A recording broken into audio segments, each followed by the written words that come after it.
Democrats in Washington state have proposed a new bill that would lessen the sentences for drive-by murderers. Don't understand that. Jason Rantz joins me now. Jason, I guess they're arguing it's racial equity to go easy on drive-by murderers. Is that right?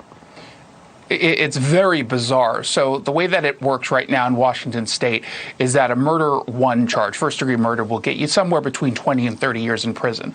But as an aggravating factor of a drive-by shooting, you could face a mandatory sentence of life without parole. Now, the argument coming from the two lawmakers behind this, Tara Simmons and David Hackney, they're saying that it's being used to target young black men, but there's no data to actually back that up. In fact, the actual argument coming from Tara Simmons, a statement that she released to my radio show, said that it was only used once.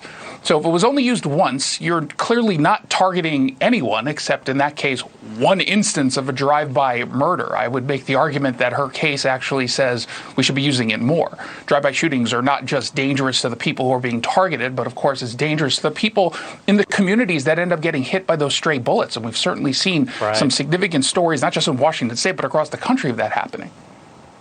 Yeah, it's awful. All right, next one for you, Jason. One police dispatcher in Chicago is warning of safety concerns over the shortage of police officers there. Roll tape and I'll get your comment. It's outrageous, and I'm not happy. When you say Chicago, people are afraid. It's like it's a death zone. Several of my officers who've texted me, and said that they were scared.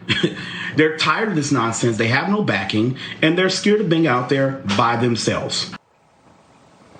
Well, that is a very frightening summation of what is going on in Chicago. What's your response, Jason?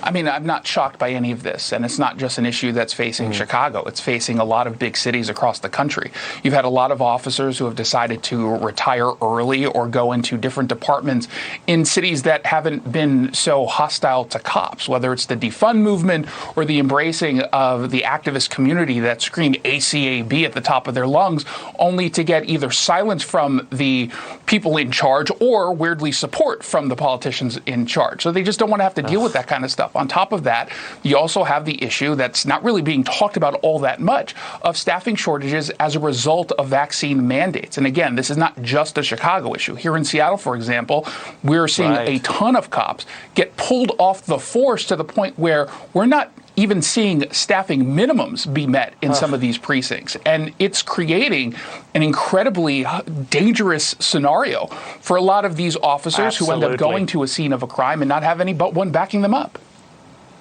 It's absolutely awful. And I look at the video as you're speaking. It's just, my blood boils. All right, Jason Rantz in Seattle, thanks so much for joining us today. We do appreciate it. Thank you.